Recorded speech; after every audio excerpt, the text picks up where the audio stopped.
এগুলো হচ্ছে কালার, সব আনলোড করা হয়েছে আজকে।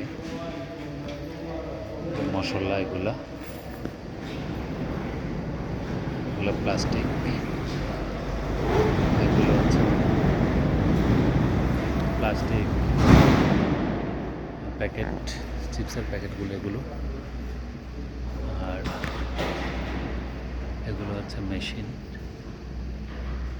পরে আমরা সব মেশিনগুলো চিনতে পারছি না,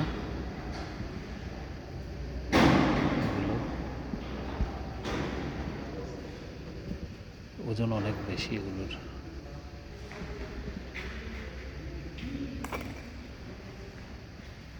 এইভাবে রাখা হয়েছে। এখন আপনার পরামর্শ অনুযায়ী কোনটা কোথায় রাখবো এগুলা